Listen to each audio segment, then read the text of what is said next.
जय श्री कृष्ण। राधे राधे। आज हम कुछ अनमोल विचार और उपदेश का संग्रह लेकर आए हैं। जैसे कि आप श्री कृष्ण के सच्चे भक्त हो तो ये वीडियो को ज़रूर देखिए।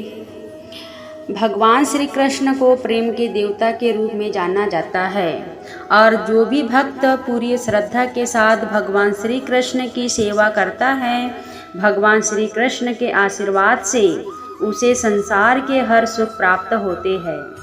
श्री कृष्ण कभी भी अपने सच्चे भक्तों का साथ नहीं छोड़ते और उनका आशीर्वाद हमेशा उनके साथ बना रहता है। पूरे संसार के कल्याण के लिए भगवान श्री कृष्ण ने कुछ अनमोल वचनों का संग्रह इस समाज को दिया है, जिसे हम लोग भागवत गीता के नाम से भी जानते हैं। आज के हमारे इस लेख में हमने भागवत गीता से कुछ महत्वपूर्ण और सुंदर उपदेशों का चयन किया है, जो आप लोगों को काफ़ी पसंद आएगा। और अगर आप इन उपदेशों का पालन अपने जीवन में करते हैं तो यकीन मानिए आपके जीवन में सफलता और खुशहाली का आगमन हमेशा बना रहेगा। श्री कृष्ण के महान उपदेश। आज के हमारे आसपास सबसे निवेदन है कि अगर आप लोगों ने हमारा पिछले लेख भागवत गीता के अनमोल उपदेशों को ना पढ़े हो तो उसे भी ज़रूर पढ़ें। और मुझे पूरा विश्वास है हमारा पिछले लेख आप लोगों को काफ़ी पसंद आया। कृष्ण जी, सबसे बड़ा तेरा दरबार है, तू ही सबसे पालनहार है। तू सजा दे या माफ़ी दे प्रभु, तू ही हमारा जीवन का सरकार है। जैसा तेल समाप्त हो जाने पर दीपक बुझ जाता है, उसी प्रकार कर्म के क्षीण हो जाने पर भाग्य भी नष्ट हो जाता है। समय कभी एक जैसा नहीं होता, उन्हें भी रोना पड़ता है जो बेवजह दूसरे को रुलाते हैं। मन से ज़्यादा उपजाऊ जगह कोई नहीं है, क्योंकि वहाँ जो भी कुछ बोला जाएगा बढ़ता ज़रूर है, चाहे फिर वह विचार हो या नफरत हो या फिर प्यार हो। मन से ज़्यादा उपजाऊ जगह कोई नहीं है। जिन्होंने आपको कष्ट दिया है, कष्ट तो उन्हें भी मिलेगा। और यदि आप भाग्यशाली हो तो ईश्वर आपको यह देखने का अवसर भी देगा। चमत्कार उन्हीं के साथ होते हैं जिनके मन में विश्वास होता है। चमत्कार मुश्किलों केवल बेहतरीन लोगों के हिस्से में आती है, क्योंकि वह लोग उसे बेहतरीन तरीके से अंजाम देने की ताकत रखते हैं। क्योंकि वही लोग उसे बेहतरीन तरीके से अंजाम देने की ताकत रखती है। जिस परिस्थितियों को बदल पाना संभव ना हो, उसको लेकर अपनी मनोज स्थिति को बदल लीजिए। कुछ हद तक समाधान अवश्य मिलेगा। अगर तुम्हारे ख्वाब बड़े हैं तो तुम्हारा संघर्ष कैसे छोटा हो सकता है। जहाँ अपनों के सामने सच्चाई साबित करनी पड़े, वहाँ बुरे बन जाना ही ठीक है। अपमान का बदला झगड़ा या लड़ाई से नहीं लिया जाता, बल्कि शांति से कामयाब होकर लिया जाता है। आशा और विश्वास कभी गलत नहीं होते। यह हम पर निर्भर करता है कि हमने आशा किससे की और विश्वास किस पर किया। कभी कभी आप बिना कुछ गलत किए भी बुरे बन जाते हैं, क्योंकि जैसे लोग चाहते हैं आप वैसे बन नहीं पाते। श्री कृष्ण कहते हैं कि जो लोग किसी सच्चे व्यक्ति का दिल तोड़कर किसी तीसरे के पास खुशी ढूंढने के लिए जाते हैं, वह अक्सर धोखा खाते हैं। आपके हर कर्म का फल आपको किसी न किसी रूप में अवश्य प्राप्त होता है। सोच अच्छी रखो, लोग अपने आप अच्छे लगेंगे। नियत अच्छी रखो तो काम अपने आप ठीक होने लगेंगे। जब कोई हाथ और साथ दोनों ही छोड़ देता है, तब कुदरत कोई ना कोई उंगली पकड़ने वाला भेज देता है। उसी का नाम कान्हा है। प्रेम एक ऐसा अनुभव है जो मनुष्य को कभी परास्त नहीं होने देता। और घृणा एक ऐसा अनुभव है जो मनुष्य को कभी जीतने नहीं देता। प्यार या प्रेम एक ऐसा एहसास है जो किसी भी इंसान को कभी भी असफल नहीं होने देता, और अहंकार या घृणा वह एहसास है जो किसी भी इंसान को कभी भी सफल नहीं होने देते। जीवन ना तो भविष्य में है और ना ही अतीत में, जीवन तो बस एक इस पल में है, केवल इस पल में। जो मनुष्य अपने जीवन को अपने अतीत या अपने भूतकाल के भरोसे जीते हैं, उन्हें श्री कृष्ण मार्गदर्शन देते हुए कहते हैं कि मनुष्य का जीवन ना तो उनके भूतकाल में है और ना ही भविष्य काल में है। मनुष्य के जीवन असली सुख उसके वर्तमान काल में ही है। इसलिए हर मनुष्य को अपने वर्तमान के जीवन का पूरा आनंद लेना चाहिए और निस्वार्थ भाव से सत्य कर्म करना रहना चाहिए। राधा ने श्री कृष्ण से पूछा, प्यार का असली मतलब क्या है? श्री कृष्ण ने हंसकर कहा, जहाँ मतलब होता है वहाँ प्यार ही कहाँ होता है। श्री कृष्ण कहते हैं कि जिस प्रेम के रिश्ते में स्वार्थ, अहंकार या मतलब होता है, वह रिश्ता प्रेम का रिश्ता कभी नहीं कहला सकता, क्योंकि प्रेम के रिश्ता निस्वार्थ होता है, यानी प्रेम के रिश्ते में कोई स्वार्थ नहीं होता। राधा कृष्ण का मिलना तो बस एक बहाना था, दुनिया को प्यार का सही मतलब समझाना था। राधा कृष्ण का मिलना तो बस एक बहाना था। श्री कृष्ण और राधा दोनों ने ही इस पृथ्वी पर कुछ विशेष कार्यों को पूर्ण करने के लिए अवतार लिया था। उन दोनों का मिलना और मिलकर बिछड़ जाना एक प्रक्रिया मात्र थी जो पहले से निश्चित थी, और इसी प्रक्रिया के माध्यम से उन्होंने प्रेम के वास्तविक रूप को इस संसार को समझाया। जीवन में आधे दुख इस कारण जन्म लेते हैं क्योंकि हमारे आशाएं बड़ी होती हैं। जीवन में आधे दुख इस कारण जन्म लेते हैं क्योंकि हमारे आशाएं बड़ी होती है। मनुष्य के जीवन के दुखों का मुख्य कारण उसके खुद की आशाएं और इच्छाएं होती है। मनुष्य की इच्छाएं काफ़ी प्रबल होती है, और जब मनुष्य की इच्छा के अनुसार कार्य नहीं होता, उसका मन दुखी होता है। अगर प्रेम और आस्था दोनों पर किसी का जोर नहीं, ये मन जहाँ लग जाए वही ईश्वर नजर आता है। हमारी मन की आस्था और हमारा प्रेम एक ऐसी शक्ति है जिस पर हमारा खुद का नियंत्रण होता है, और हमारी आस्था और प्रेम जिस चीज़ में भी लग जाए उसी चीज़ में हमें श्री कृष्ण के दर्शन हो जाते हैं, क्योंकि श्री कृष्ण का वास संसार के कण कण में है।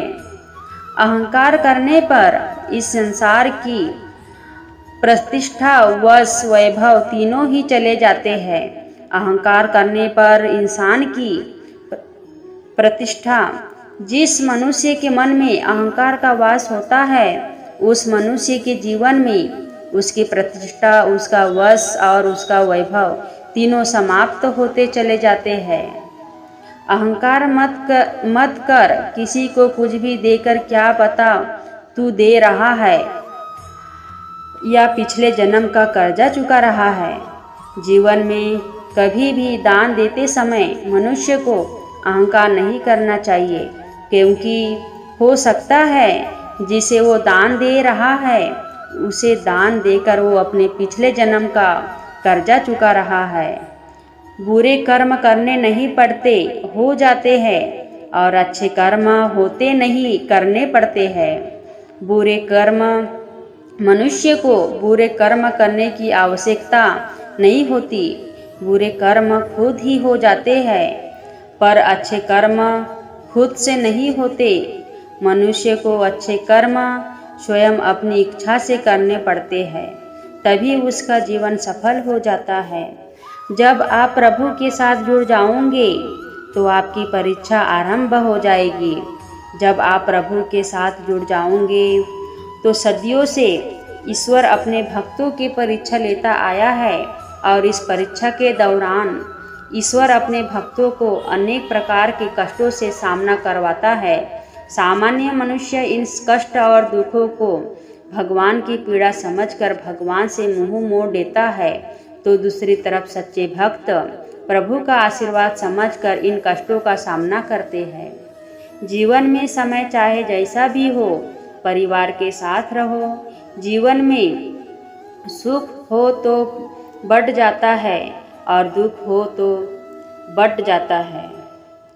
मनुष्य के जीवन की परिस्थिति चाहे जैसी भी हो, उसे हर परिस्थितियों में अपने परिवार के साथ रहना चाहिए।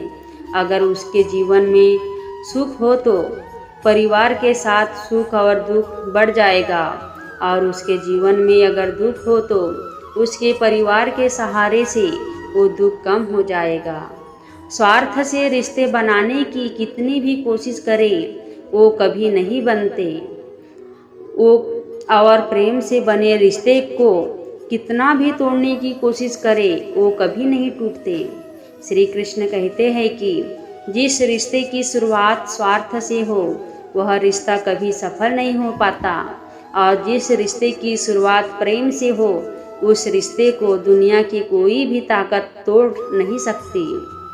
फल की अभिलाषा छोड़कर कर्म करने वाला पुरुष ही अपने जीवन को सफल बनाता है।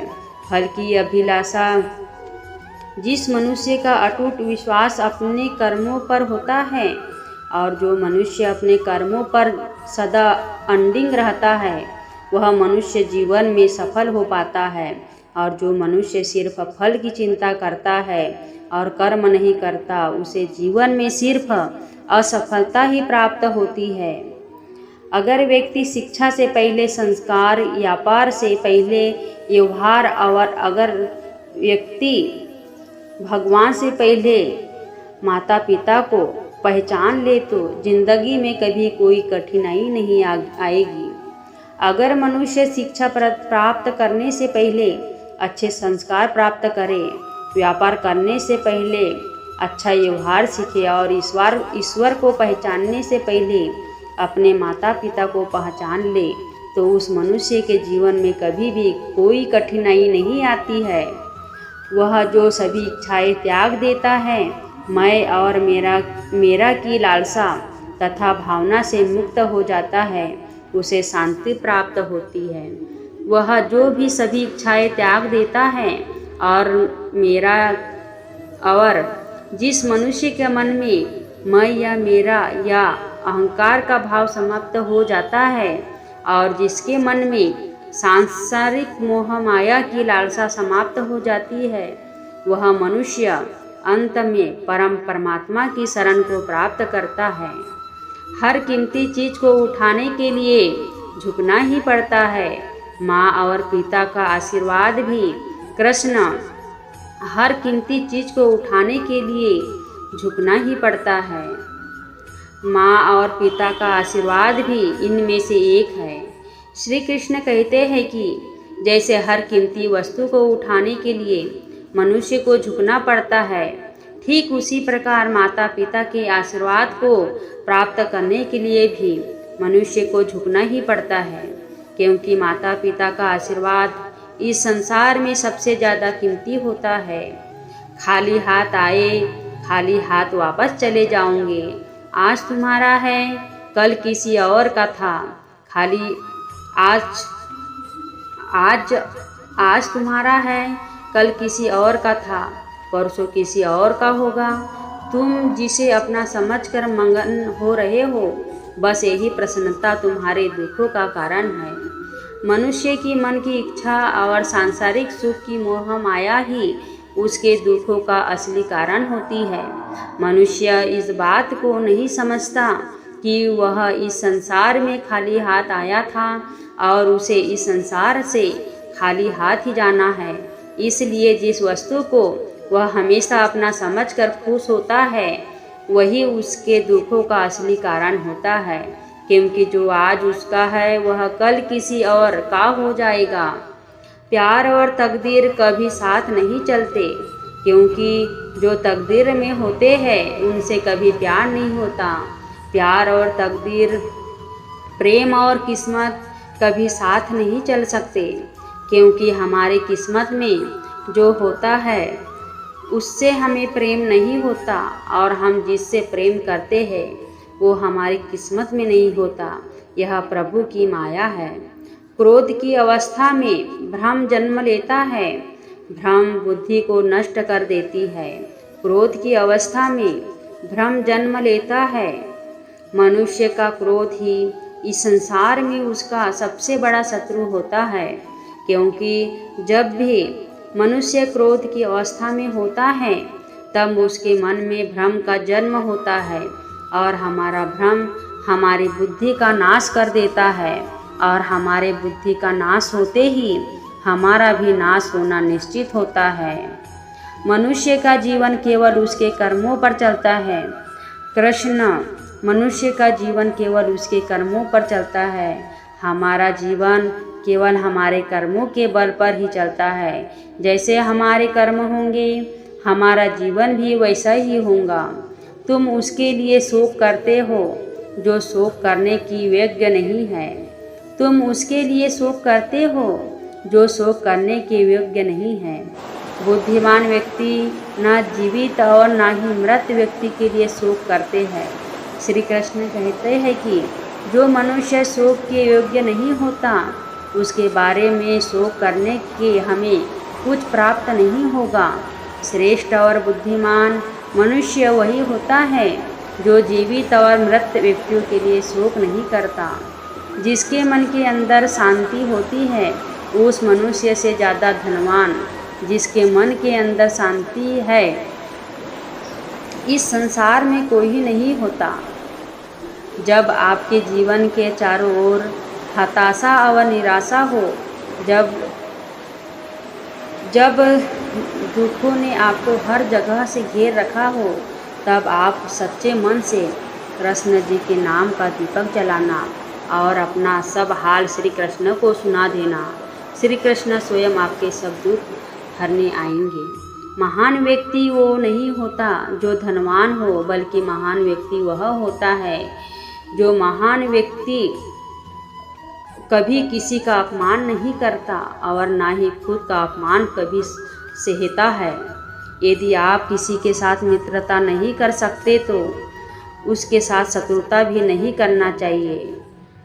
जो लोग सच्चे मन से कृष्ण की पूजा करते हैं और उन पर अटूट विश्वास करते हैं, जो लोग उन्हें कभी निराश नहीं होना चाहिए, क्योंकि अपने सच्चे भक्तों के साथ मुरली वाला हमेशा साथ रहता है।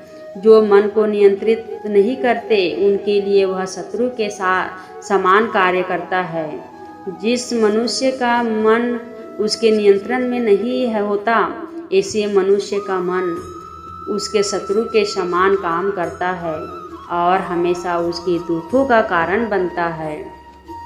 चुप रहने से बड़ा कोई जवाब नहीं और माफ़ कर देने से बड़ी कोई सज़ा नहीं है।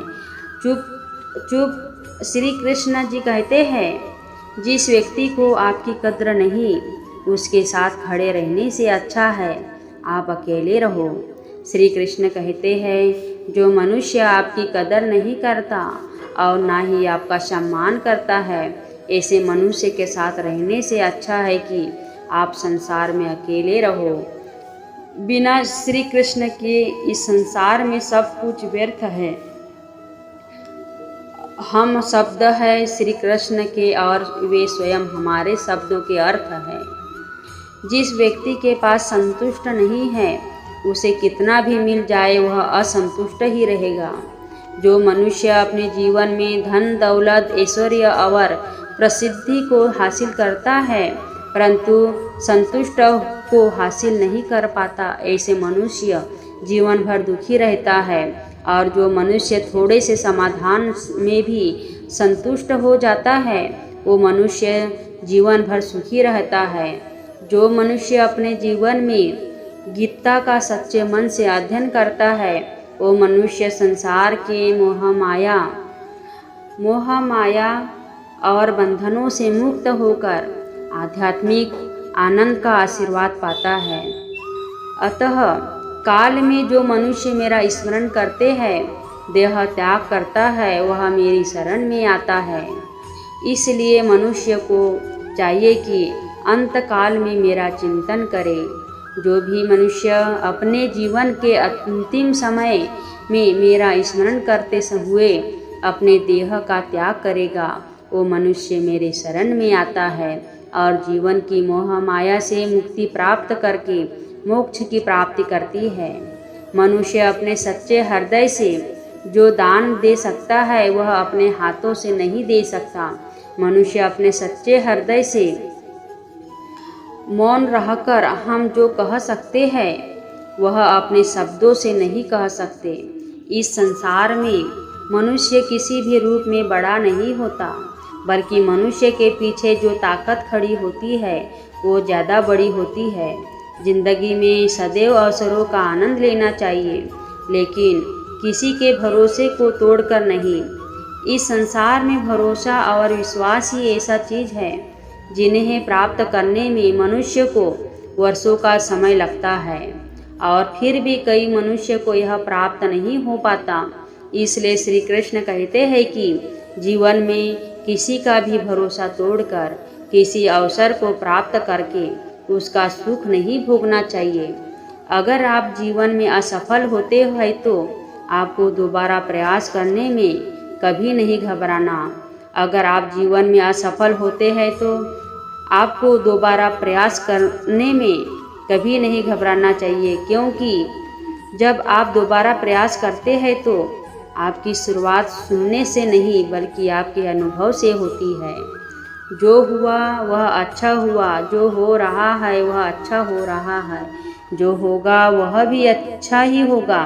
तुम भूत का पछताव न करो, भविष्य की चिंता न करो, वर्तमान में जियो। हमारे साथ जो भी हुआ अच्छा हुआ, हमारे साथ जो हो रहा है वह अच्छा हो रहा है और हमारे साथ जो भी होगा वह अच्छा ही होगा। यही सोचकर हमें अपना जीवन व्यतीत करनी चाहिए। अगर हम अपने भूतकाल और भविष्य की चिंता में अपने जीवन व्यतीत करेंगे तो हम अपना वर्तमान भी नष्ट कर देंगे। श्री कृष्ण कभी भी हमारा हाल नहीं पूछते, पर वो हमारी सब खबर रखते हैं। श्री कृष्ण कभी भी अपने सच्चे भक्तों को हर घड़ी नज़र रखते हैं। दृष्ट लोग अगर समझाने मात्र में समझ जाते तो यकीन मानो महाभारत कभी ना होता। अगर कोई मनुष्य हमारे साथ बुरा कर रहा है तो उसे करने दो, यह उसका कर्म है तो और समय उसके कर्म का फल उसे देगा। लेकिन हमें कभी भी किसी के साथ बुरा नहीं करना चाहिए, क्योंकि यह हमारा धर्म है। जो दूसरे की तकलीफ़ों को समझते हैं, जिनमें दया है, दिल से अच्छे हैं, उन्हें दोबारा जन्म लेना नहीं पड़ता। जो इंसान दूसरे इंसान की तकलीफ़, मजबूरियाँ और दुखों को समझता है और जो इंसान मन का सच्चा होता है, उस इंसान को दोबारा जन्म नहीं लेना पड़ता, वो मोक्ष की प्राप्ति होता है। इस पूरे ब्रह्मांड में ऐसे कोई ताकत नहीं जो इंसान की इच्छाओं की पूर्ति कर सके। इसे पूरे ब्रह्मांड, क्योंकि इंसान की इच्छा एक समुद्र के समान होती है जिसे कभी भी भरा नहीं जा सकता। वह दिन मत दिखाना कान्हा कि हमें खुद पर गुरूर हो जाए। रखना अपने दिल में इस तरह की जीवन सफल हो जाए। हे श्री कृष्ण, हमें वह दिन कभी मत दिखाना जिस दिन हमें खुद पर घमंड हो जाए। आप हमेशा हमें अपने मन में शरण देना ताकि हमारा जीवन सफल हो जाए। इंसान का मुश्किल वक्त उसके लिए एक दर्पण की तरह होता है जो हमारी क्षमताओं का दर्शन हमें करवाता है। ईश्वर ने हमारे भाग्य में जो लिखा है उसे हमसे कोई नहीं छीन सकता, लेकिन अगर हमें अपने ईश्वर पर सच्चा भरोसा है तो हमें वो भी मिल सकता है जो हमारे भाग्य में नहीं लिखा होता। मनुष्य को अपने जीवन के किए गए कर्मों के परिणाम से होने वाले फलों की प्राप्ति की चिंता को लेकर ग्रसित नहीं होना चाहिए। उसे तो बस सच्चे मन से सत्य कर्म करते रहना चाहिए। समय रहने पर ईश्वर उसे उसके कर्मों का फल जरूर देगा। मैं आशा करता हूँ कि हमारा आज का यह लेख आप लोगों को काफ़ी पसंद आया होगा और इस लेख से आप लोगों को काफ़ी प्रेरणा भी मिली होंगी। हमारे हिंदू धर्म में पूजे जाने वाले सबसे अहम देवताओं में से एक है भगवान श्री कृष्ण। उन्होंने उन्हें अपने पूरे जीवन काल में ऐसे कई अनमोल उपदेश दिए हैं जो मानव जीवन के लिए काफ़ी कल्याणकारी है। मेरा आप सबसे निवेदन है कि आज के हमारे इस लेख को पढ़ने के बाद इन उपदेशों का पालन अपने जीवन में भी नियमित रूप से करें और भगवान श्री कृष्ण की सच्ची श्रद्धा भाव से सेवा करें। बस आज इतना ही। मेरे वीडियो को लाइक सब्सक्राइब करें। धन्यवाद। जय श्री कृष्ण। राधे राधे।